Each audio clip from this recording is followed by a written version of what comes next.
noite, pessoal. Somos da Rádio Excel, a rádio de estudos da consciência livre. Vamos então hoje para mais um bate-papo, junto com Takeshita, Mauro Dom Pedro. No nosso bate-papo passado, nós falamos a respeito dos chemtrails, falamos também dos reptilianos, dos nossos medos, do nosso estado vibracional em relação a tudo isso. E falamos também no projeto HARP. Para quem não conhece, o projeto HARP é um programa de investigação de alta frequência. Ele visa compreender melhor o funcionamento das transmissões de ondas de rádio na faixa da ionosfera, que é a parte superior da atmosfera. Bom, os americanos, pessoal, eles dizem, que o projeto HARP é somente para fins de defesa. Olha, essa história está mal contada, pessoal? Então, vamos então para o Mauro Dom Pedro. Mauro, boa noite, Mauro. Exatamente. Segundo, o HARP, ele funciona da seguinte forma, O HARP, na verdade, ele é um projeto secreto de governos ocultos, onde basicamente eles trabalham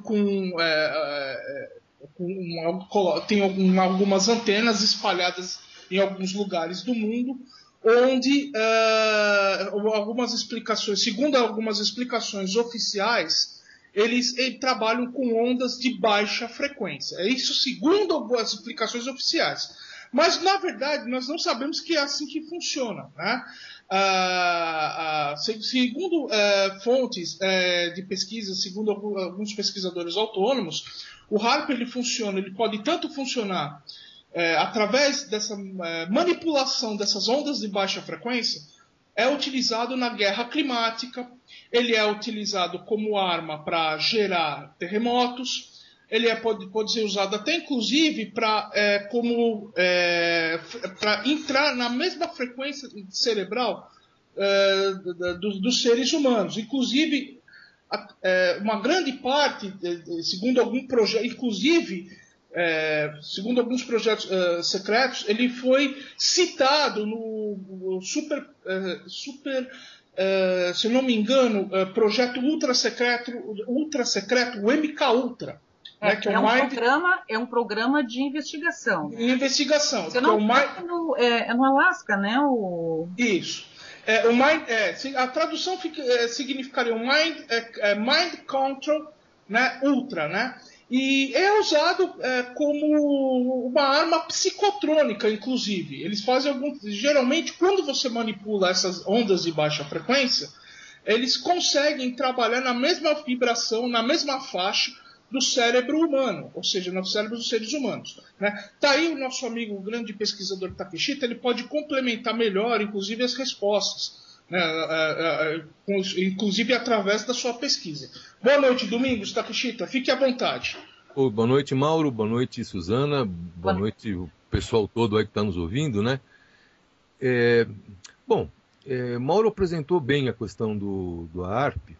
E o que é interessante a gente entender um pouquinho também sobre o HARP é compreendê-lo mesmo como uma arma muito sofisticada e que várias potências já desenvolveram, Pelo que a gente compreendeu, a primeira foi os Estados Unidos, através daqueles subdepartamentos de poder que eles têm lá e que praticamente controlam a América hoje, a América do Norte. E a partir de então, Rússia, China foram desenvolvendo os seus projetos HARP também, O que é legal colocar em perspectiva, porque toda essa conversa que nós vamos ter aqui hoje, ela acaba chegando para muitas pessoas como teoria da conspiração, como fatos que não têm fundamento, conversa de maluco, Traduzindo, acaba virando conversa de doido. Agora, a compreendermos o HARP hoje, é legal a gente fazer um paralelo, por exemplo, com a Guerra Fria, que nós conhecemos muito bem, e com a questão das bombas atômicas, nucleares e tal. Então, esse é o momento que já passou. A gente comentou isso um outro dia, embora tenha aí uns doidos aí que morrem de vontade de apertar os botões e iniciar uma hecatombe aí total, A arma mais interessante hoje é o ARP. E daí que a gente vai, né? Bomba atômica, onde você jogou, acabou, uma bomba, né? Não sobra nada, radiação para todo lado, enfim. Você destrói bens materiais e num confronto, por vezes é muito mais interessante você ter os bens materiais do inimigo, né? População à sua disposição e tal. Então aí que a gente vai entendendo por que tem o ARP tem algumas funções como controle mental, ele tem o potencial para estar criando efeitos estranhíssimos em placas tectônicas e por conta disso terremoto, maremotos e tal. O clima hoje, né, que é o que a gente mais percebe, que é mais nítido, está todo mundo vendo isso, né, nos céus da América do Norte, América do Sul, Europa praticamente toda, Oriente Médio, Oriente Distante, Oriente Asiático, lá, enfim, esses caras estão organizados para controlar o planeta e encontram oposições nos blocos de poder correspondentes, né? Você tem Rússia, você tem China, né? Enfim, é um processo que está em aberto. Nós estamos vivenciando isso e colhendo informações e graças hoje à internet a gente consegue, tirando ali o que é falso, o que é brincadeira, enfim, o que é plantado intencionalmente para nos confundir, você ainda localiza muita informação de qualidade, né? Bom, vamos lá, é isso aí. Primeira parte, sem ficar me estendendo muito. Takeshita, os americanos, eles dizem que o projeto HARP é somente para fins de defesa, né? Mas existe, não é só o HARP, né? Tem outros transmissores também instalados aqui neste planeta, né? Olha, a gente não tem ideia da totalidade do potencial do que é bélico hoje no planeta, né?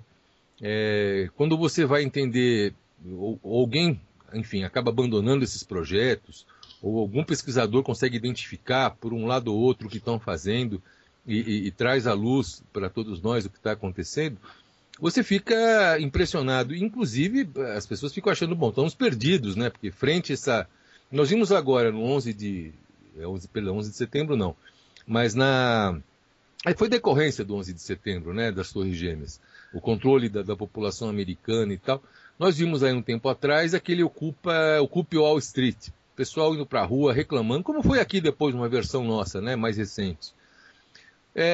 Quem acompanhou, entrou no YouTube, viu vídeos gravados pelo pessoal de determinadas regiões dos Estados Unidos, quando as pessoas foram para a rua, de repente apareceram caminhões caminhonetes, com emissores sônicos.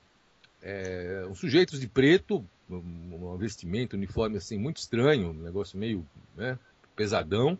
Em cima desses veículos você tinha ali umas parabólicas emitindo um padrão vibracional para cima das pessoas. O pessoal saía vomitando, caindo no chão, um ataque epilético, enfim. Apareceu de repente, né? Como, por exemplo, a gente tem hoje lá muita gente trazendo à tona a questão dos campos de concentração que estão sendo construídos nos Estados Unidos, né? Sim. A gente vê direto isso na internet, enfim, tem alguma coisa acontecendo em vários lugares, como por exemplo na Europa, você vai pegar lá a Noruega, que acabou aí uns anos para cá, de construir um celeiro de sementes monstruoso no meio da neve. Quer dizer, eles estão preparados para qualquer situação geral que quando eles saírem desse lugar, eles vão estar podendo plantar de novo, reconstruir a civilização da maneira que eles acham melhor. Né?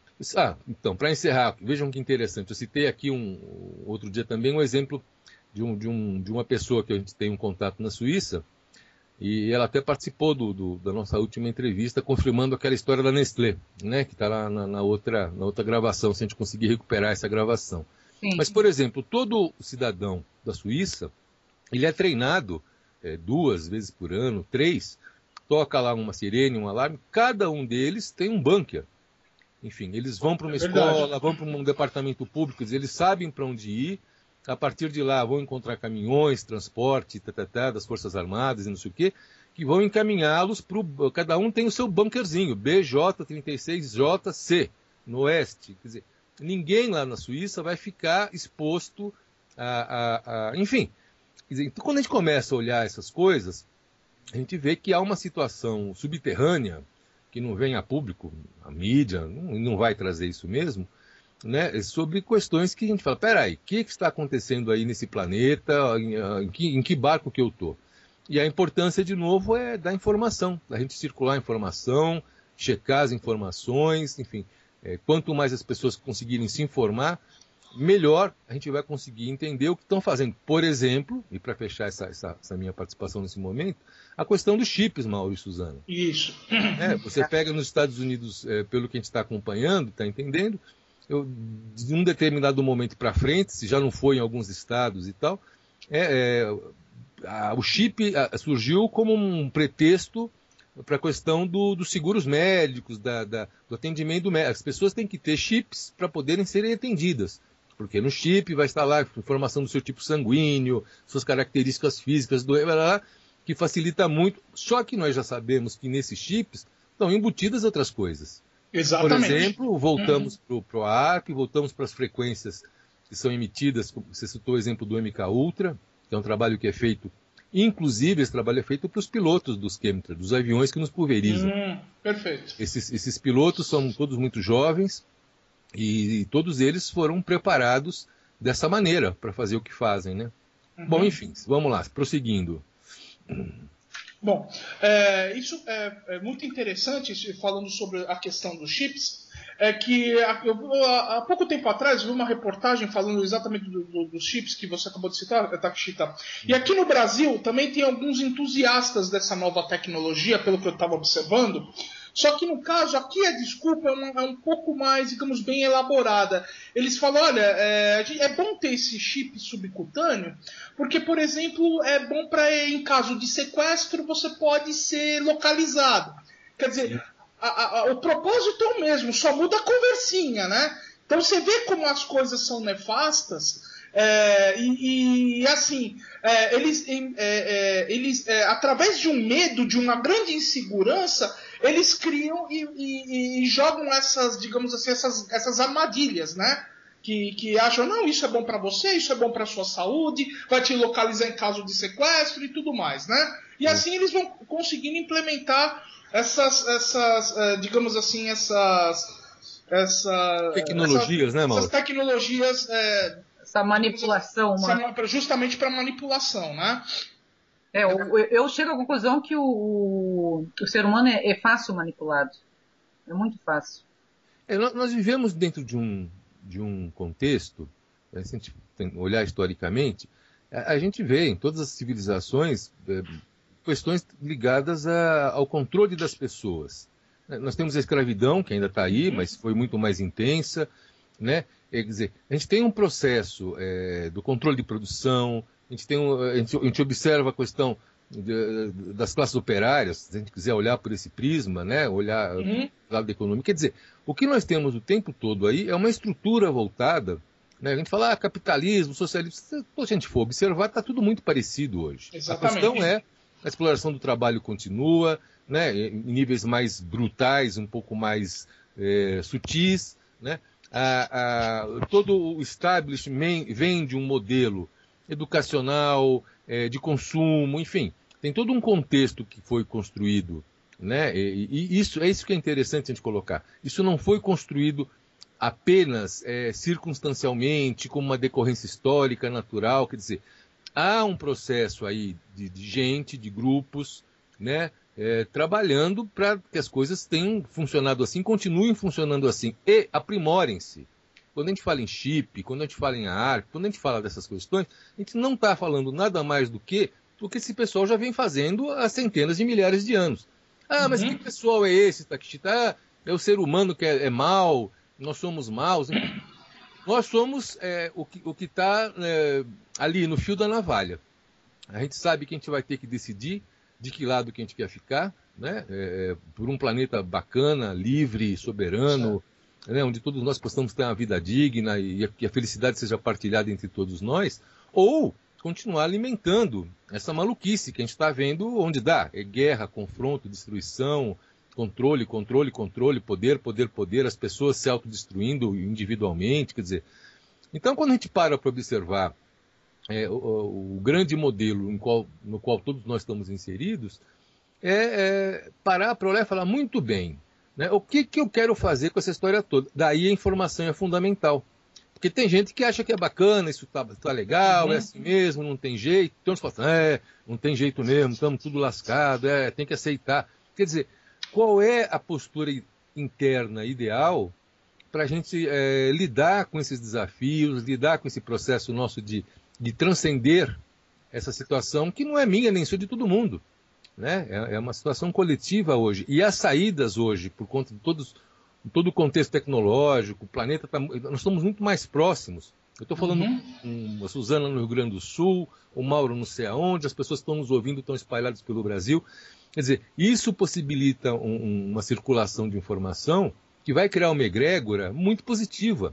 Ótimo. Isso é muito legal. Então, quanto mais trabalhos como esse e outros bons que estão sendo realizados, importantes, né? Porque a gente vai caminhando, as pessoas vão se informando, vão trocando informação, né? E isso é legal. Quando a gente para olhar hoje, dá uma perspectiva, a gente vê que esse processo está em andamento. Né? Perfeito. Takeshita, entrando agora na questão importante, né? Que há muitas pessoas conhecem, mas também tem muitas pessoas que ainda desconhecem, que é a questão dos chemtrails. Tá? Sim. Por que alguns países não é permitido e no Brasil a gente está vendo aí, né, em São Paulo, aqui em Florianópolis também está ocorrendo? Por que no Brasil se permite essas pulverizações? De novo, olhando um pouco, assim, dando um passo atrás e aquelas perguntas clássicas, né? Quer dizer, como é que um país soberano permite que um avião clandestino ou que companhias aéreas que estão se prestando esse tipo de coisa, né, façam isso e as forças aéreas, as forças armadas não agem, a força aérea não se posiciona, os centros de comando aéreo, enfim, né? Por que isso pode? Né? E quando você checa o Estado, você vai às autoridades perguntar sobre isso, te fazem de bobo, né? Tem aquela velha história, não, isso aí é um contrail, é um rastro normal, que qualquer avião dele tem aquelas... Porque existem os contrails, todo mundo sabe disso, qualquer avião lá numa altitude, tem a temperatura X, turbina, jato, deixa lá um vapor, um rastro lá de combustível, querosene, água e tal. Mas já está mais do que provado, enfim, a gente está cansado de saber qual a diferença entre um chemtrail, que é um rastro que quando você olha para o céu, você vai ver um rastro de 30, 40, assim, a gente viu um rastro semana passada agora, retrasado, que atravessou o estado de Santa Catarina.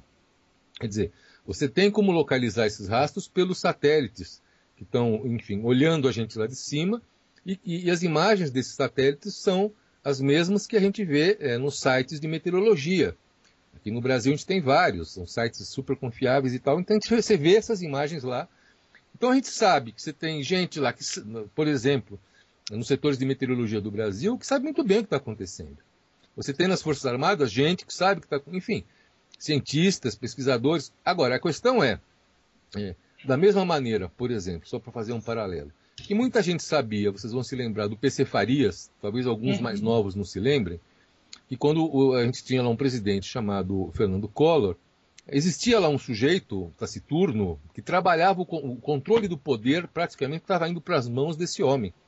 Né? Ele tinha lá um avião negro, inclusive, né, Mauro, se não me falha a memória. Sim. Esse cara negociava tudo no Brasil, empreiteira, não sei, esse cara praticamente o controle do Brasil estava... E ninguém falava publicamente dele, né? Até o momento que a coisa explodiu, vazou, né? E nós vamos recordar que a morte dele foi uma coisa estranhíssima. Esse sujeito foi morto, apareceu lá um legista que é um funcionário do Estado, dizendo que a amante o havia matado e popopó, ficou elas por elas e nada se... Né? Tudo ficou por ali. Então, existem estruturas internas de poder acontecendo ali, na nossa... as barbas, né? Que a gente não vamos ver isso na mídia, é o caso dos chemtrails, né? Você não vai ver isso na grande mídia, você não vai ver isso na imprensa, e o que mais me impressiona é assim, você também não vai ver os chamados setores independentes, os intelectuais, o pessoal de universidade, que teriam condições de falar, olha, tem alguma coisa estranha acontecendo aí, também não se posicionam. Né? E a gente até entende que cientistas, pessoas do alto escalão, em cargos determinados, não vão se posicionar, porque correm risco, perdem emprego, perdem projetos, são ameaçados sim, né, se vierem a denunciar alguma coisa. Agora, no geral, há uma preferência por manter a cabeça no buraco do tatu, né? Porque voltamos para aquela questão, isso é papo de doido, como que no Brasil se permite isso? Quando você, inclusive, quer explicar, e a gente pode explicar isso de uma maneira mais ou menos consistente, de acordos que foram feitos no governo Fernando Henrique Cardoso, né? Onde o Brasil naquela época estava devendo muito dinheiro, FMI, uma situação super complicada, os planos não haviam ainda funcionado. O FMI, quer dizer, a gente sabe que o FMI representa as forças da nova ordem mundial, que é desses grandes grupos que tentam controlar o Ocidente, os caras empurraram uma série de acordos para cá também, militares, nas entrelinhas, enfim. E um desses acordos foi a liberação do espaço aéreo. Então, a gente teve na sequência uma parte dos militares que aceitaram isso, né? O Fernando Henrique, creio eu, achou que estava, enfim, permitindo um projeto científico velado, mas que estaria nos protegendo do aquecimento global, que na época era a bola da vez, era, quer dizer, se você fosse contra o aquecimento global, você quase que apanhava na rua, né? Quer dizer, a grande mídia trabalhou intensamente com uma mentira, essa história do aquecimento global é falsa, né? E o Brasil entrou de gaiato nessa história e depois não conseguiu reverter a situação. Tanto é que a gente sabe de grupos militares, setores militares, que tentaram algumas vezes interromper essas pulverizações, interromper o que estava acontecendo aqui. Porque esses aviões vêm aqui de uma base aérea do Paraguai, que está sob controle dos americanos, é uma base militar aérea, chamada Estigarribia. Ela tem um nome de um general paraguaio, mas é mais conhecida como base aérea de Estigarribia, né? Então sai de lá, sai de Antofagasta, ou Antofagasta, não me recordo, um desses dois nomes, no Chile, tem uma base americana que pulveriza a Argentina, Chile, o lado de lá dos Andes, né? E você vai ter base em Costa Rica, nas Ilhas Canárias, enfim. Essas bases militares americanas, outras da OTAN, na Europa, por exemplo, se prestam a esse serviço, né? Então você tem uma grande estrutura que foi preparada há quase 30 anos atrás, né? Isso não é de agora que está acontecendo. Isso foi se organizando e foi, enfim, surgindo por aí, né, nas sombras, né? Até que pessoas começaram a identificar isso, começaram a denunciar, e hoje você tem comunidades anti-chemtrails espalhadas no mundo inteiro, físicas, de bairro, você tem no Facebook, nas redes sociais, enfim. Mas ainda continua sendo um mistério misterioso, né, para a maior parte das pessoas. Como foi, por exemplo, o caso do PC Farias e outros que a gente poderia citar aqui, quer dizer, de coisas que não vão vir à tona, se vierem à tona vão ser por situações muito drásticas, enfim, com contextos muito diferentes. Então o momento agora é de falar, olha gente, vocês estão vendo lá em cima? E essa semana, por exemplo, em qualquer grande capital do Brasil, quem parou e olhou para o céu 15, 20 minutos, viu 1, 2, 3, 4, 5, dezenas de rastros, né? Dezenas de rastros. Essas pulverizações funcionam em ciclos, eles pulverizam 4, 5, 6 dias, voltam para reabastecer, então fica limpo lá 4, 5 dias e eles retornam de novo, né? Bom, não sei se eu passou alguma questão aqui que são muitos rabichos, né, sobre esse treco. Não, é bem amplo esse assunto. Os americanos, Takeshita, pelo que eu dei uma pesquisada, eles já estão questionando essa questão aí, né? Porque as consequências estão aparecendo. Por exemplo, olha a síndrome de Morgellon, por exemplo, né? Pois é, a gente pode falar dessa doença, que é um processo estranhíssimo, né? Que tecnologia nanotecnológica está sendo pulverizada, né? Mas, por exemplo, para pegar uma coisa mais conhecida agora, nós estamos com os Estados Unidos com aquele ciclo de frio monstruoso. Isso. E vocês devem ter visto, por exemplo, que as pessoas falam, peraí, que neve é essa? Vocês já. Essa neve é artificial. Quer dizer, foram perceber que essa neve foi criada quimicamente na atmosfera, né? Então você teve gente lá que pegou essa neve, foi lá, levou para o laboratório, pesquisou, quer dizer. Então você tem informações, como eu disse, brotando por todos os lados. O cidadão comum, os americanos têm uma capacidade de organização que é interessante, então eles estão entrando com ação contra o Estado, estão entrando em ações contra prefeituras, órgãos públicos, enfim, estão se mexendo do jeito deles, né? Inclusive, a gente sabe que há setores dentro das Forças Armadas Americanas que também não concordam com isso. Quer dizer, tá havendo uma briga aí em vários lugares internamente, né? Por conta não só dos chemtrails, mas como dessas coisas todas que a gente está falando, chip, essas vacinas entupidas de produtos que estão gerando infertilidade, câncer, que o tio Bill Gates está distribuindo com aquele sorriso irônico para todo mundo. Quer dizer, tem muitas coisas que estão sendo trabalhadas nesse momento, né? E estão atingindo a todos nós. Chemtrails é uma dessas coisas, né? Exato. Essa síndrome, o Takeshita, a consequência maior dela, no caso, seria a nossa mudança no DNA, na tua opinião? Porque Olha, são filamentos, né? São coisas microscópicas, né? Que praticamente tem vida aquilo ali. Eu diria que assim, não é bem a minha opinião, né? Senão, assim, o que a gente eu e outras pessoas vamos fazendo é acessar o resultado das pesquisas que gente competente para isso, que se precisa de laboratórios sofisticados, nós estamos falando de nanotecnologia, nós estamos falando de coisas que têm microns de tamanho, né? Que são pulverizadas e as pessoas até têm visto, por exemplo, na Europa, o que chama de web chain, uma teia chemtrail, vem caindo do céu filamentos, fiapos, como se fossem teias de aranha, né? Sobre a Espanha, Madrid, vários lugares isso já foi visto, tem gente que vai lá e filma e mostra e tal. Agora, para saber o que tem lá dentro, aí que tá. Você tem que pegar lá um baita do instituto, que tem gente hoje dedicada e bacana fazendo isso, e falar, peraí, vamos analisar esse treco aqui. E encontraram lá dentro, estão encontrando, o que o Mauro comentou, você também, nanotecnologia. Até acrescento, bio-nanotecnologia. Porque você tem estruturas vivas lá dentro, né? Explicando rapidamente. As pessoas são contaminadas por contato direto com essas fibras, né? Ou com coisas parecidas com pólen, são muito microscópicas.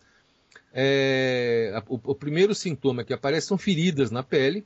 Exato. Porque essas estruturas elas vão penetrando no corpo humano, e não é só pele, não, é unha, couro cabeludo, globo ocular, a função desse treco é penetrar no seu corpo.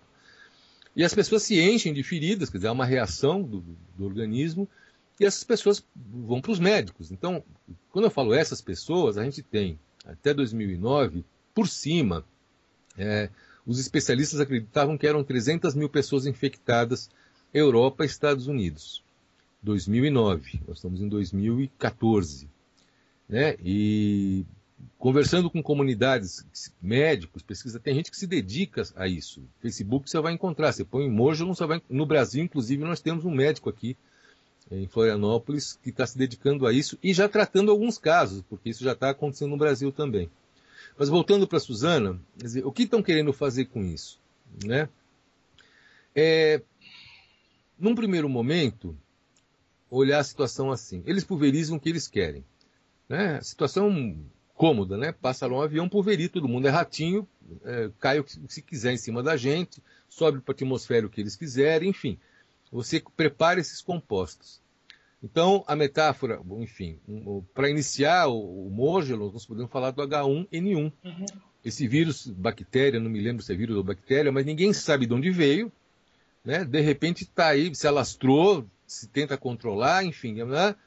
E já se sabe que isso aí foi criado em laboratório e está ligado, no caso do H1N1, a diminuir a população mesmo. Quer dizer, a parte do projeto desses caras é diminuir a população do planeta. Eles falam que é muita gente, tem gente demais. Bill Gates vai a público abertamente falar isso hoje.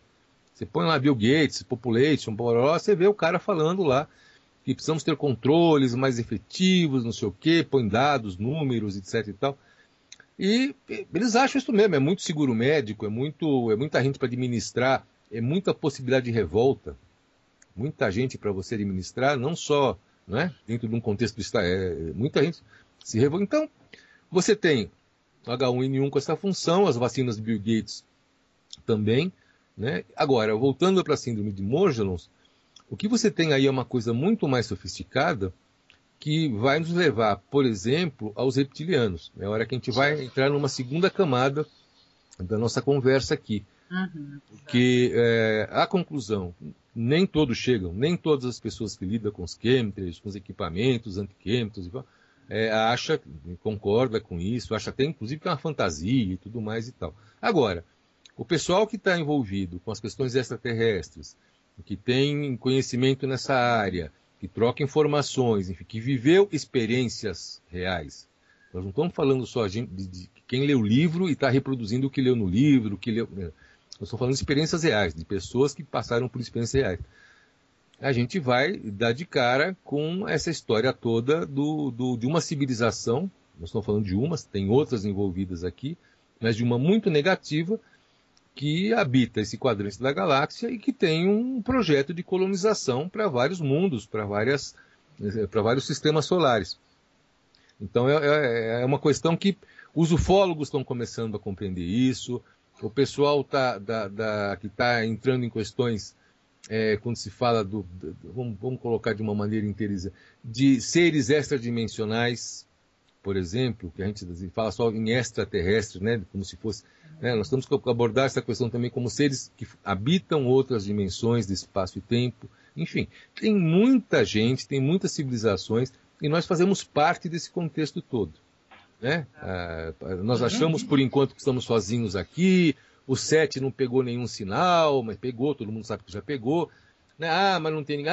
Os ufólogos estão, precisamos ter uma fotografia, precisamos, né, própria.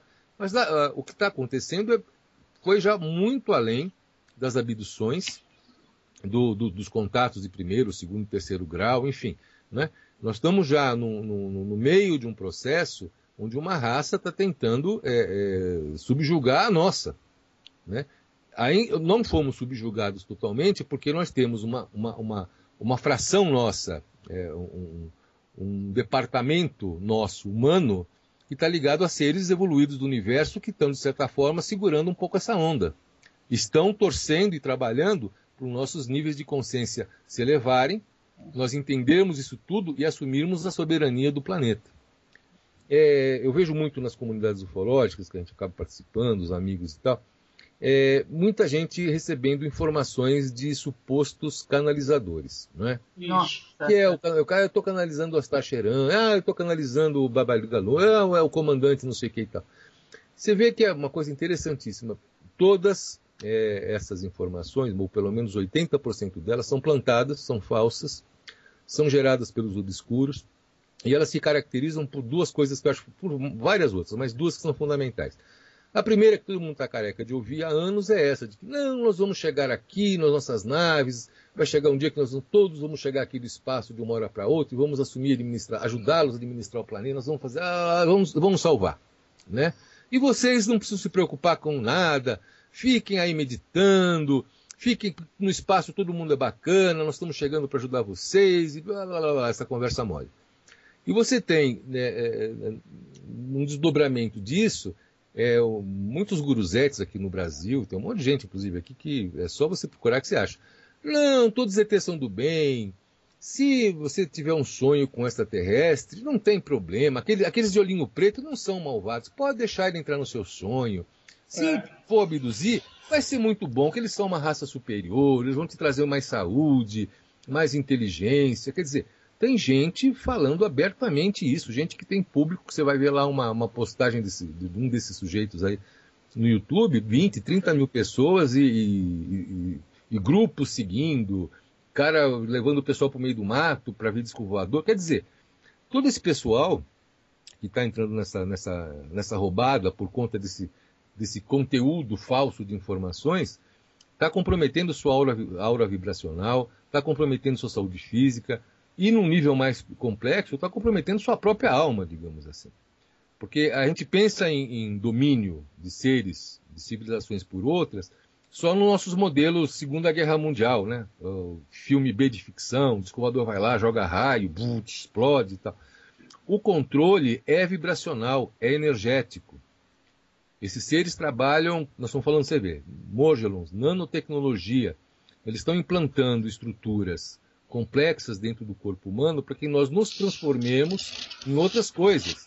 Eles estão nos pulverizando e criando uma película, né, que parte dos chemtrails tem a ver com essa película, já existe essa película há mais de 15 anos, né? Qualquer um sabe disso, qualquer pesquisador identifica isso, mas ninguém fala. Voltamos para essa questão.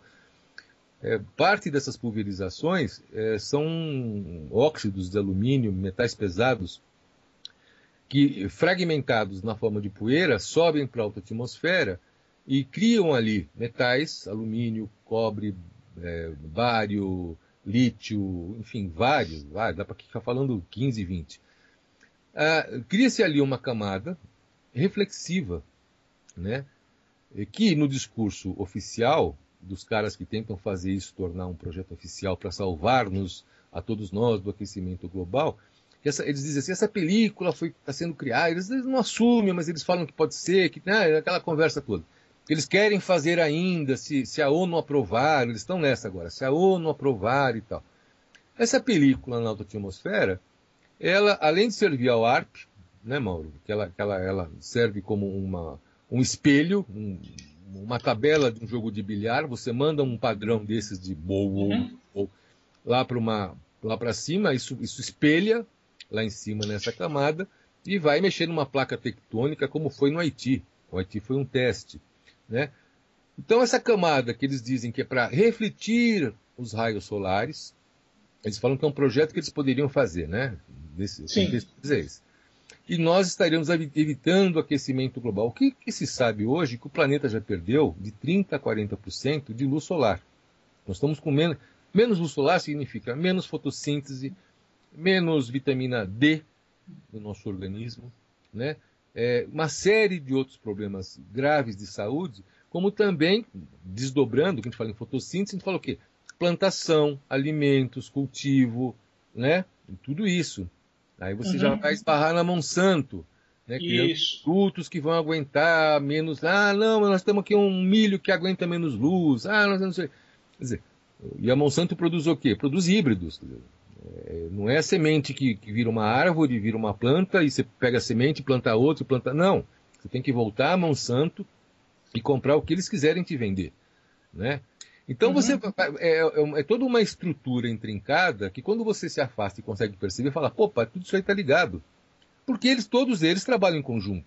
O cara da indústria farmacêutica, picareta lá, bandidão, senta para jantar com o cara da Monsanto, por sua vez senta com o cara da Rand Corporation, que faz armas nos Estados Unidos, na Europa, não sei qual, que senta com o John Holdren, que é o cientista mor, é o conselheiro da Casa Branca hoje. Você vai lá, põe John Holdren, está lá. O cara é o conselheiro científico da Casa Branca, mas conselheiro científico desde a administração do Bush pai.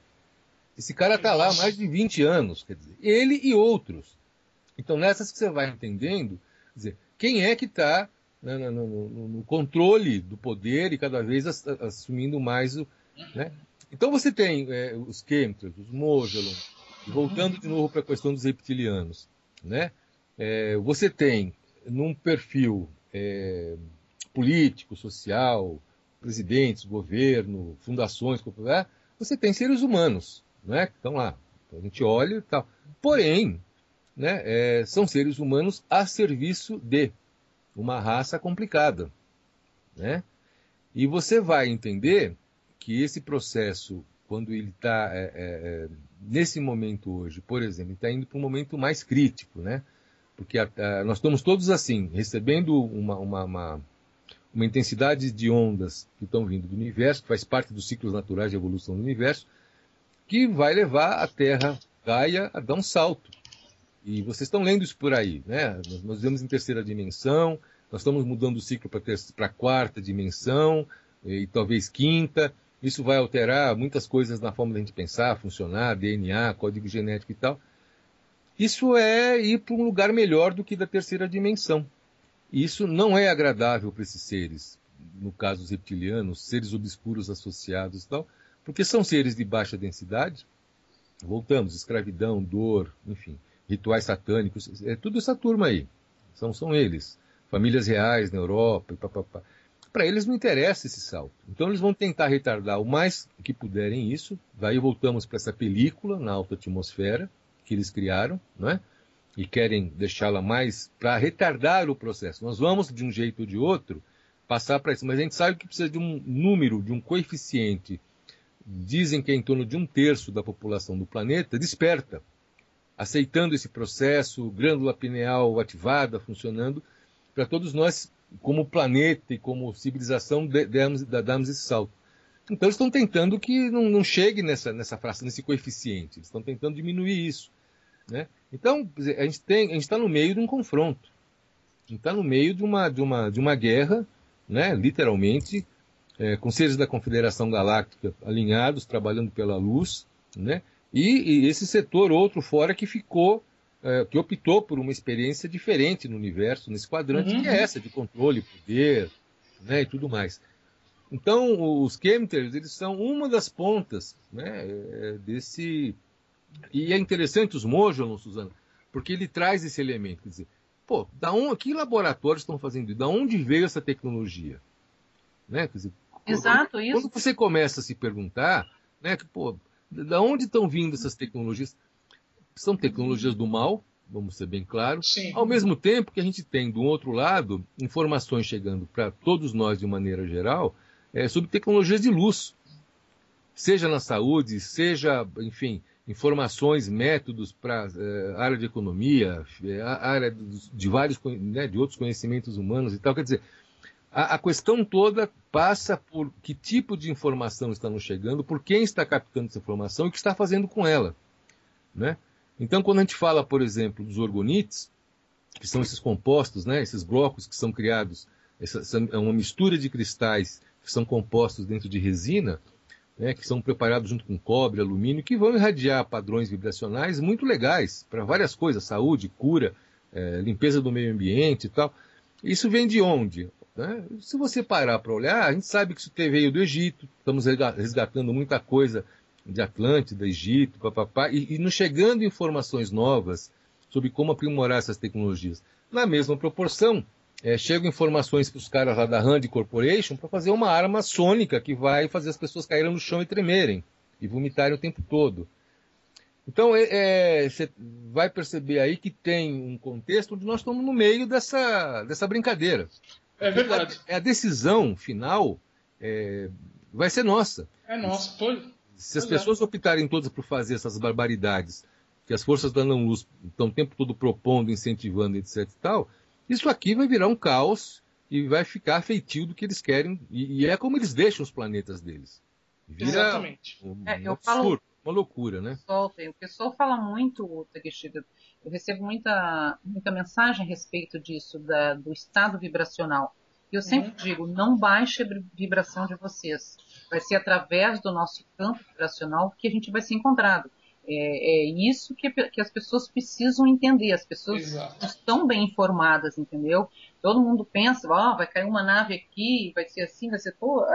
aí a gente tenta passar, lá no nosso grupo a gente fala muito sobre isso. Na minha página também, no Face, eu falo muito sobre isso. Eu digo, eu não tenho crença nenhuma, né? Eu pesquiso, eu estou sempre, né, me atualizando. Eu acho que é por aí a coisa, né? A informação é tudo. Sim. Né? Nessa questão, Takeshita, que estava falando aí, tem um vídeo no YouTube, ele tem um canal no YouTube, e um amigo dele mandou um vídeo para ele, tá, de 2 aviões pulverizando lá em Barcelona. Tá? Sim. E o amigo dele filmou bem no meio, porque vinha um de um lado e o outro do outro, andando quase colidindo nossa visão. No meio, ele avistou um objeto não identificado. Ele mandou esse vídeo para esse amigo dele que tem canal, e ele pesquisou e ele chegou à seguinte conclusão, que se tratava de um protótipo. Tá? É um veículo terrestre. Se não me engano, é um TR-38, alguma coisa assim. De tecnologia extraterrestre. Tá? Daí vem a seguinte, a gente fica pensando, porque não sei se tu já ouviu falar de Edgar Font, que ele é um funcionário do Departamento de Defesa dos Estados Unidos. E ele, inclusive, ele fala desse protótipo, né? Já falou, e tem alguns vídeos que fala. Não, nunca vi. Não, pois é. Então, aí o David, ele questionou no canal dele o que uma aeronave militar, nossa, esse barulho, Uhum. o que uma aeronave militar com tecnologia extraterrestre estaria fazendo naquele exato momento ali, no meio daqueles dois aviões pulverizando ali, Sim. né? É algo para a gente, né? Olha, o que já é até meio abundante nas comunidades anti-chemtrails, o pessoal filma muito, posta muita foto e tal. O que tem aparecido de um ano e pouco para cá são muitos objetos surgindo, né, no meio das pulverizações. Alguns até, quando surgem, as pulverizações desaparecem. Outros se intensificam. Há filmagens muito interessantes onde você vê aquele rastro enorme, os caras com super objetivos, aquelas coisas, né, maquinário super especial, vão olhar lá na frente, no que supostamente teria um avião, e não tem nada. Não vem nada. É um rastro sendo feito sozinho.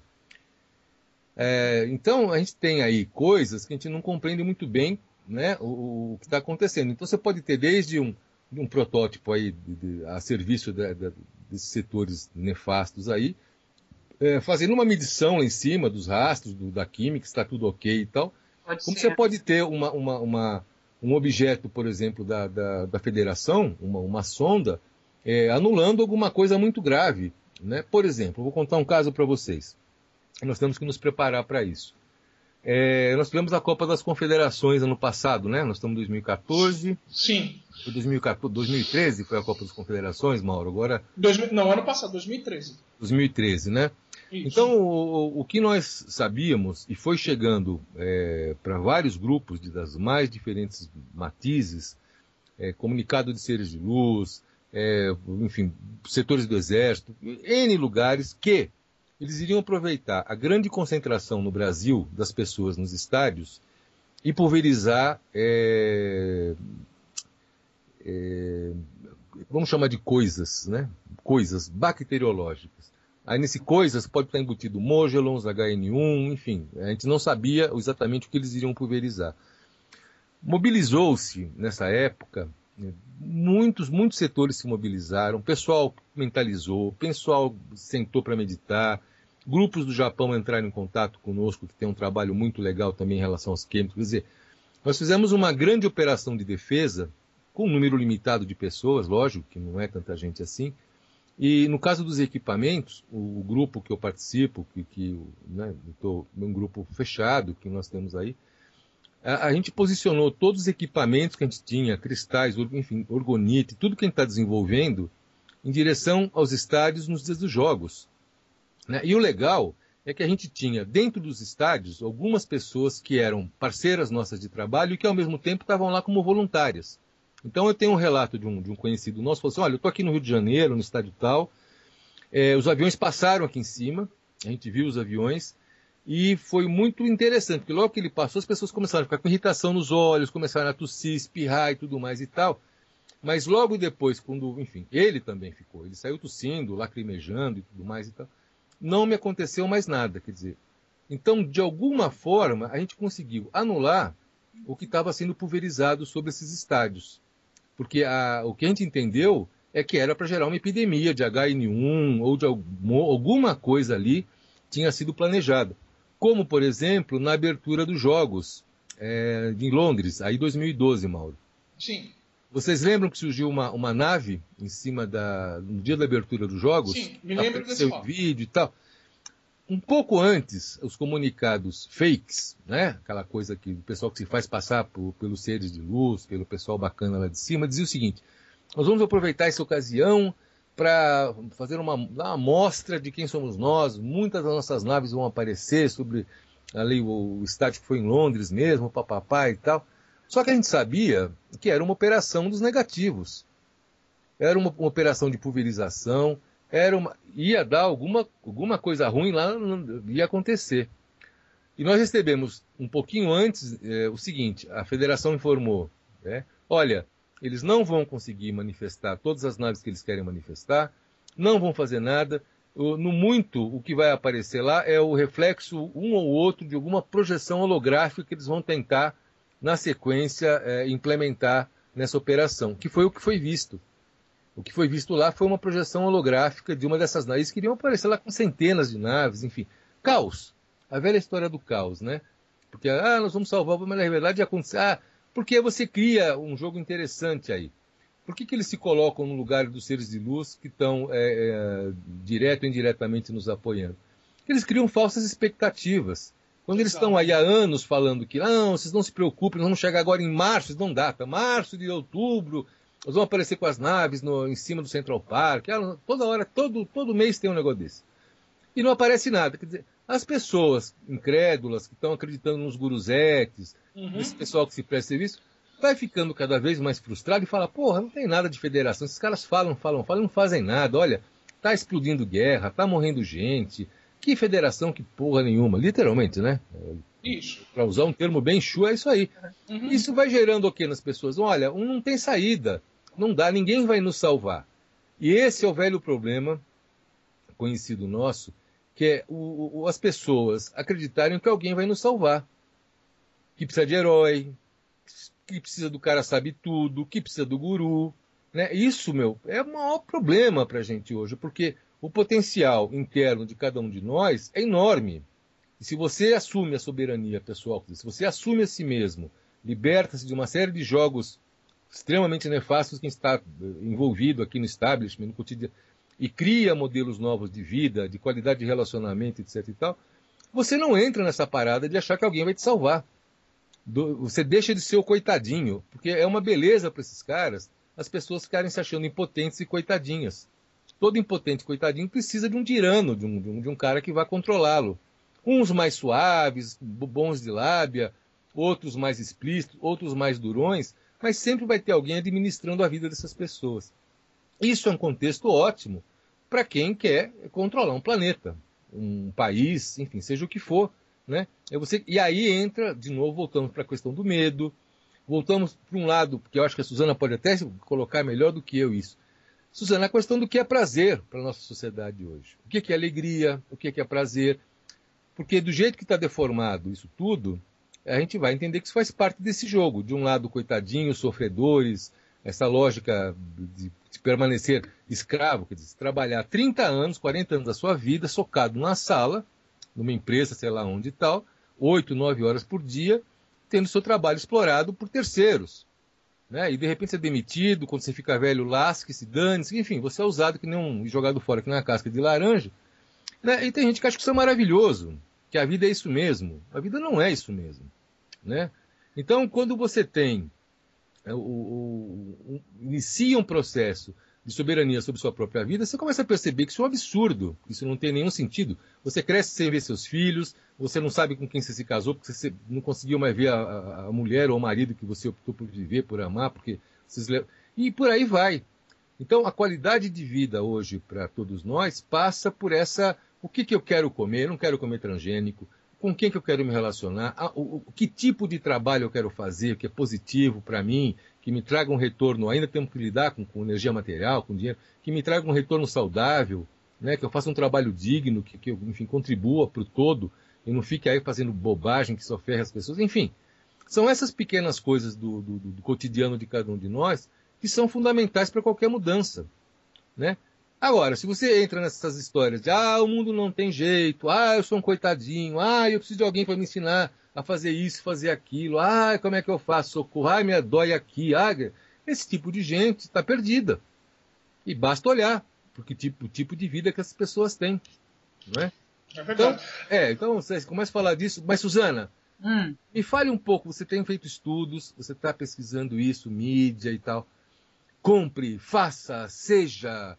Se você não tiver, você não é nada.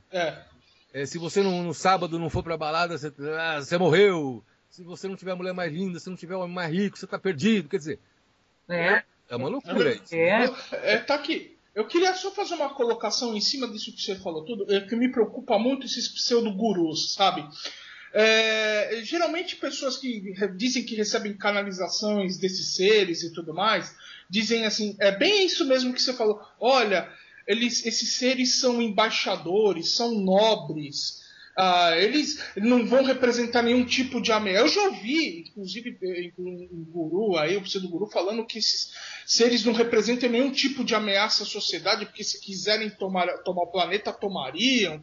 Sim. Quer dizer, aonde até vai a loucura dessa gente? Será que é mesmo por vibração que está ligado a esses tipos de seres? Ou é para aparecer? Ou sei lá, porque uma coisa, inclusive, que a gente vê, que nós pesquisamos, que vemos esses caras aí recebendo canalizações, chega a beirar o delírio, inclusive, né? Porque é absurdo, né? Eu queria que você falasse um pouquinho mais a respeito, só comentasse isso.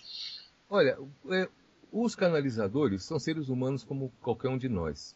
São pessoas que têm, de repente, ali um grau de sensibilidade, uma habilidade, um dom, de captar mensagens extrafísicas. Tanto é que a gente sabe da história quem que é o canalizador? O canalizador, antes de mais lá atrás, é o médium. É o sujeito que recebia uma entidade do mundo espiritual. Se você for ler a doutrina espírita, você vai entender exatamente o que é isso. Desses médiums, digamos assim, né, usando essa terminologia mais espírita, né, você tem pessoas que também estão por aí, que não são espíritas, que começaram a receber informações. A questão é que essas pessoas, quando recebem informações, elas podem não ter o discernimento de quem é que está passando essas informações, em primeiro lugar. Já ficam maravilhadas, algumas muito perturbadas, enfim. É um baque. Né? De repente você está ouvindo voz na tua cabeça, você acorda de madrugada e vai escrever lá 30 páginas, sabe lá do quê. Quer dizer, isso, quando você vai ver a história dos canalizadores contemporâneos, todos eles começaram a experimentar isso com 20, 30 anos, estão com 60. Então você tem caras que conseguiram, no meio desse processo, entender, peraí, tem jogos de força aí, tem seres de não-luz, tem seres de luz, peraí, com quem que eu quero deixar meu receptor aberto para quem? Isso é legal, você tem canalizadores que amadureceram, né, e que fizeram opção. Agora, você tem outros que não, porque quando você se aproxima desses seres, há aquela velha troca, olha, né, mim trazer espelhinho, você quer, índio, espelhinho? Mim levar você passear na nave. Mim dar remedinho para você ficar com potência sexual de novo. Então você vai pegar um monte de gurus meia boca, que na verdade são caras, né, que acabam obtendo esses benefícios que esses seres negativos podem oferecer, né? Isso significa o quê? Você sair com mais mulheres, você conseguir mais namorados, se você for uma canalizadora, significa você ganhar mais dinheiro com suas palestras, significa prestígio social, status nesse circuito esotérico, etc. e tal. E esses caras vão embora, vão se prestando a isso mesmo. Na proporção que eles vão se abrindo a isso, eles abrem o seu campo vibracional, sua egrégora, enfim, o que for deles, para esse tipo de gente. E eles acabam virando representantes desses caras mesmo, né? Então, quando eles contam, eles são muito espertos, né? Que eles vão se tornando especialistas em contar tem um tipo de guru que é muito safado. Eles contam meias verdades. Então, você pega o caso Roswell, por exemplo, que é um caso conhecido da ufologia. Você quer virar guru, Mauro? Então você vai lá e estuda tudo sobre o caso Roswell, sobre todos os casos de abdução, e começa a postar vídeo no YouTube, as pessoas falam, pô, que legal, olha, o cara está falando de extraterrestres, de abdução, que bacana, quanta informação. Informações reais. Ele vai lá buscar na fonte e tal. Se o cara tem qualidade ali de oratório, ele jogo de cena e tal. Quando você vai reparar a diferença, quando esse cara vai falar exatamente dos extraterrestres, que são todos bonzinhos. Quando falam que os extraterrestres são do mal, isso é uma invenção da Igreja Católica, que não sei o que, é invenção sei lá de quê. Aí eles vão lá e contam uma história, inventam uma teoria, para dizer o seguinte, não, pode ficar tranquilo, se você for abduzido vai ser ótimo para você. Se você for vibrar, não sei o quê. Então, até a página 2, como se diz, né? É verdade. Então, você vai ver lá um vídeo do cara, ele vai falar sobre Tai Chi Chuan, sobre yoga. Pô, que maravilha. Olha, eu nunca tinha ouvido falar de Tai Chi Chuan e de Yin Yang. Putz, deixa eu continuar vendo os vídeos dele. Lá na frente, você vai esbarrar num vídeo que o cara fala, por exemplo, de extraterrestres. Aí você fala, opa, olha lá quem é esse sujeito. Você tem outros mais explícitos. Por exemplo, que fala abertamente, eu sou reptiliano, eu sou não sei o quê, é isso mesmo, nós somos bacana mesmo, vocês têm que aceitar a nossa dominação. Mas tem uns que são mais explícitos, até melhor, né? Agora, você tem também um tipo de canalizador, porque o canalizador é um sujeito que recebe uma parte da mensagem e ele vai filtrar aquilo. Você tem um canalizador hoje, você tem canalizador na Índia, na China, você tem todo mundo, todo lugar tem alguém recebendo essas informações que estão sendo emitidas de algum lugar, né? Então lá o cara lá da China, ele vai interpretar o que ele está recebendo com as informações culturais que ele tem, ele vai traduzir aquilo para o contexto da cultura chinesa, para o lugar da China. A China é um caldeirão, para o lugar da China que ele está e tal.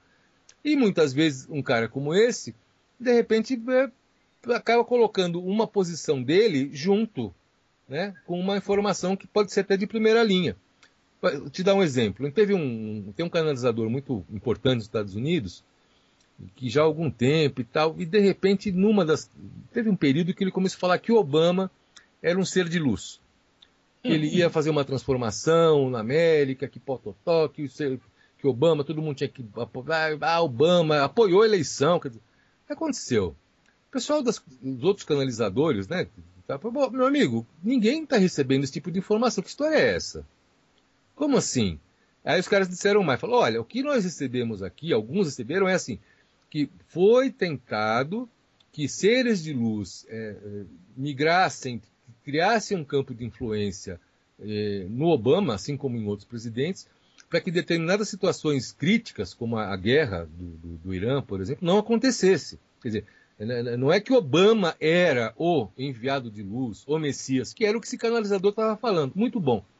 Esse canalizador, depois do puxão de orelha, veio a público e falou o seguinte, gente, me desculpem, eu me emocionei, me empolguei com o movimento do Obama e tal. E eu, na verdade, eu plantei, por inocência, uma opinião pessoal minha, numa informação que não era essa.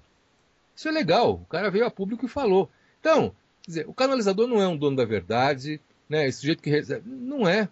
Ele é um sujeito que amanhã a Suzana dá um estalo, ela começa a receber os uranianos, por exemplo, né? E começa a trazer informações legais. Agora, é um processo, né? Como é que a Suzana vai reagir? Isso vai modificar o cotidiano dela, vai mexer na sua vida, quer dizer, são coisas que vão ficar sempre numa dinâmica desafiadora. Uhum. Aí vai da ética pessoal de cada um, da formação de cada um, né? Enfim. É uma coisa que é muito interessante entender sobre esse ponto de vista, né? Legal. Por aí, né? Não, perfeito. Isa. Nossa, barulho. O velho fungado. Já conhece, né? Eu já conheço.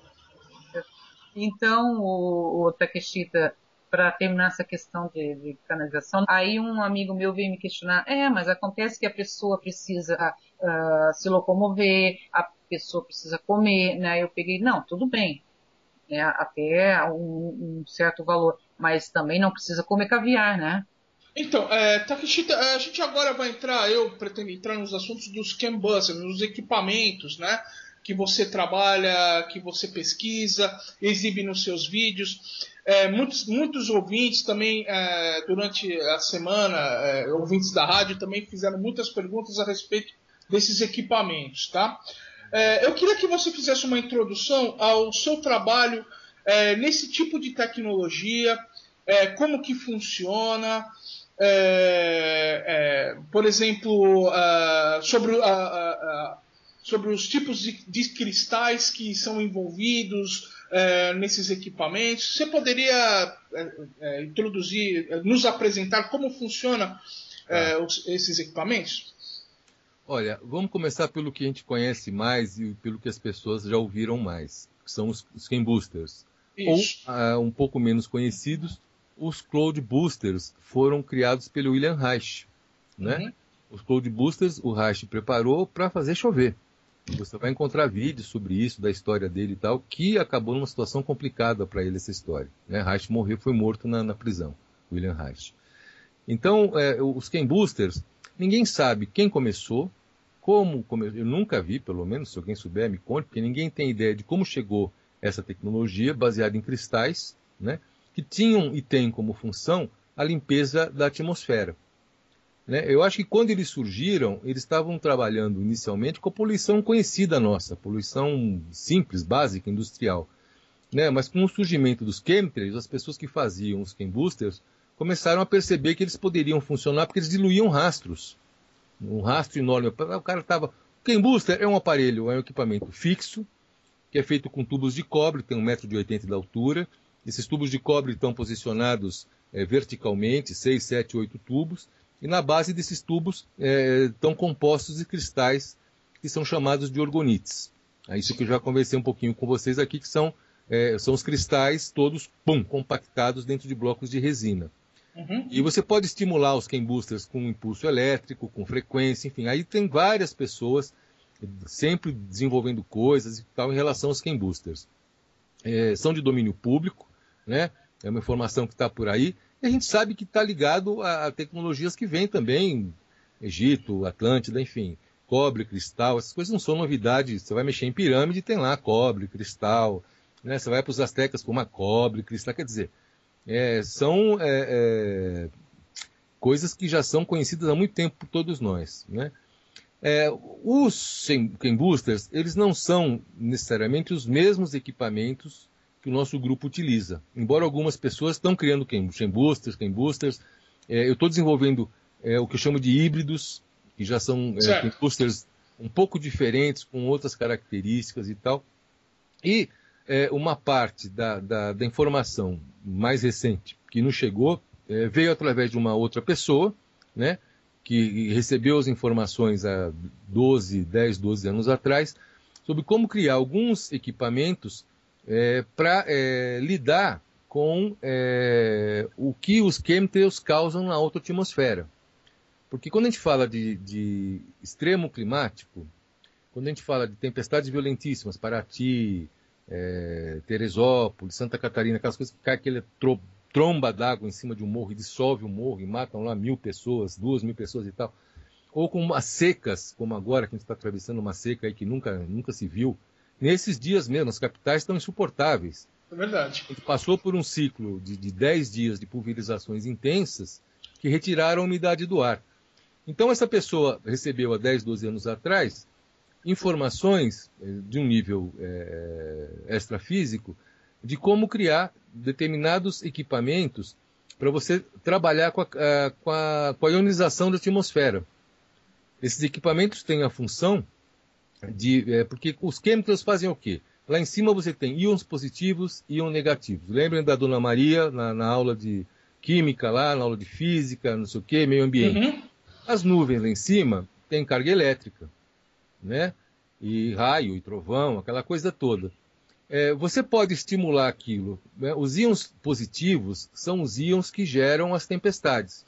Quando eles estão bem, funcionando de uma maneira equilibrada com os negativos, as coisas funcionam bem. Estações normais, verão, inverno, chove na hora certa, tudo funciona legal, né? Legal. Quando você vai lá e modifica essa relação dos íons, você cria seca, você tira a umidade do ar, ou você gera tempestades violentíssimas, ou, nos Estados Unidos, neve. E neve falsa, inclusive. Eles estão lá, eles estão jogando coisas lá mais complexas. Esses equipamentos que essa pessoa começou a desenvolver, eles trabalham com os íons, né? E na proporção que esse sujeito começou a aparecer e falar, olha, tem um equipamento, faz isso, faz aquilo e tal, eu fui uma das pessoas que falou, bom, o que é isso aí? Eu estava nas comunidades anti-chemtrails, né? Com aquela sensação de impotência enorme, porque a gente só posta foto, olha, mais um aqui, outro aqui, quer dizer, vamos denunciar, né? Mas você vai, como é que objetivamente, o que eu posso fazer para combater esse treco? Esse sujeito trouxe a primeira receita para isso, né? E aí eu apoiei, outras pessoas o apoiaram, enfim, olha, precisa multiplicar isso, essa informação precisa circular, a coisa precisa andar. E pessoas que se aproximaram dele, algumas continuaram trabalhando com ele, outras não. Porque o cara tinha lá uma maneira de encaminhar a coisa, de conduzir o projeto dele, que algumas pessoas concordaram, outras não. Então o que nós temos hoje, né, fora esse grupo que surgiu depois, que é o que eu participo, você tem o grupo dele, tem outros grupos se formando, quer dizer, começando a partilhar essa tecnologia, passá-la para frente, né, porque nós precisamos de mais gente com esses equipamentos, para a gente conseguir realmente ter uma posição mais firme em relação ao que eles fazem em termos de pulverização. Hoje, se a gente tiver entre 40, 50, eu digo até que é exagero, entre 40 e 50 pessoas com equipamentos que foram construídos nos últimos 2 anos, né, é muito. E já esse número de pessoas pequeno conseguiu dar uma relativa estabilizada em termos de tempestades violentas aqui no Centro-Sul. Certo. Elas não aconteceram mais, foram acontecer no Espírito Santo agora, há coisa de 2 meses atrás, porque a gente sabe que não tem operadores, não tem gente com esses equipamentos lá. Se tivesse lá 3, 4 pessoas no Espírito Santo, talvez tivesse evitado, né, o que é uma enorme tempestade viraria uma chuva normal de época de chuvas. Exatamente. É isso que os equipamentos fazem. Então, quando os grupos como esse meu, que eu estou participando, as pessoas se juntam, é engenheiro, é médico, é sujeito que trabalhou em indústria química a vida inteira, quer dizer, são pessoas que têm uma bagagem e que estão agregando informação à primeira informação inicial que essa pessoa que iniciou esse processo nos trouxe, né? Então nós estamos estudando caras que estão nos falando sobre a luz e os cristais, nós estamos estudando a influência do som, né, nos cristais, nós estamos compondo orgonites diferentes para lidar não só com o clima, mas com a limpeza das águas, né? Eu estou desenvolvendo um trabalho aqui que tem a ver com cura. Eu venho de uma família de médicos, não quis ser médico, sabia que era uma encrenca, né? Mas tem uma coisa de cura que faz parte da natureza das duas vertentes da minha família, parte de pai e de mãe. Então, de repente, eu percebi que os orgonites têm aí um papel legal, que eles podem ajudar em coisas crônicas, difíceis de serem tratadas pela medicina convencional e tal. Eu andei pesquisando, daí eu falei, os orgonites funcionam. Já vinha trabalhando com os equipamentos onde a gente usa cristais. Eu estava lendo sobre cristais, lendo sobre tudo isso. Falei, vamos começar a fazer orgonites, né? E que preço dá para vender por um preço legal? Dá para vender por ter um preço de custo aqui, dá para ter um retorno aqui para sobrevivência, e dá para ter um extra aqui para você reinvestir no que você precisa de material, e dá para ser um negócio saudável, super tranquilo. Certo. Né? Agora, os equipamentos hoje, eu acho que são uma parte de uma tecnologia que não é só desse planeta, enfim, nós falamos de Atlântida e tudo mais e tal, a gente sabe que esse planeta sempre interagiu com civilizações extraterrestres, né? Então a gente compreende hoje, quem está lidando com um tipo de tecnologia, cristais, luz, som, nós estamos falando de matéria-prima do universo. Cor, luz, som, são padrões de onda. Os equipamentos, eles são sintetizadores e eles configuram e formatam padrões de onda que eles vão emitir. Né? O Chain Booster é isso, um orgonite é isso, e esses equipamentos também são isso. Né? E você vai configurando, descobrindo, compondo cristais, preparando os cristais adequadamente. Eu estou impressionado com o que são os cristais. Até 2 anos atrás eu tinha uma visão sobre os cristais como um minério. Aí, como um minério que você pode programar, porque os cristais são realmente espetaculares. Aí eu falei, peraí, mas os cristais na convivência. Eu estou com uma casa aqui cheia de cristais, eu estou com muitos cristais aqui, muitos minerais. Estou lendo, estudando e pesquisando e interagindo com os minerais. Aí que a coisa pega, que a coisa fica interessante. Porque se eles emitem padrões de onda, você vai captar esses padrões. Se eles emitem, por conta da sua estrutura molecular, um vu, ou um vam, tron, tron, tron. Enfim, isso vai mexer nas tuas moléculas, na tua psique, no teu corpo físico, você tem que pegar uma obsidiana, como eu estou com uma aqui na minha frente hoje, uma obsidiana negra, flocos de neve, que tem quase 1 quilo. E eu vou conviver com ela durante uma semana. Eu estou sempre com ela. Quer dizer, para entender uma obsidiana, não é só eu ler tudo que foi escrito na tradição, no conhecimento clássico, sobre essa pedra, que você vai encontrar. Você põe no Google obsidiana, flocos de neve, você vai ler todas as explicações. Agora, outra coisa é você levar para sua casa, adquirir uma e conviver com essa peça 2, 3, 4, 5 meses. Você fala, muito bem, agora eu vou conviver com uma apatita, que tem a ver com glândula pineal. Algumas pedras que eu compro, por exemplo, há grandes entrepostos aqui em São Paulo. Eu sei que eu quero comprar uma pedra específica para pôr no equipamento, uma outra para um orgonite que eu estou fazendo para alguém e tal. E de repente eu passo por uma pedra lá azul, lilás, que eu nunca vi. Que de repente, lá, como a gente vai ficando amigo dos caras que cuidam da loja, os vendedores, falam, Domingos, essa pedra aqui, olha, acharam numa mina agora, no norte de Minas, que a gente achava que só tinha no México, mas tem no Brasil. Que legal. É a pedra tal. Você já viu essa pedra? Isso é bacana, né, na relação com o pessoal lá. Ele falou, não sei. Aí você vê lá um nome que você nunca leu, nunca viu. Vou levar uma. E você traz a pedra. O que eu faço? Antes de sair lá, vou ler o livro, vou achar, vou pegar o nome. eu falo, muito bem, vamos olhar para essa pedra aqui. Que cor que ela tem, como é que é a textura dela, belo, ela é bonita, como que é que ela me traduz como sentimento. Isso é muito legal, porque o cristal ele é um forte emanador, né? Então você vai lá, de repente, chegando a algumas conclusões e percebendo algumas mudanças com você. Ou às vezes teu intelecto fica mais ligeiro, ou você começa a fazer mais xixi, porque é uma pedra boa para os seus rins.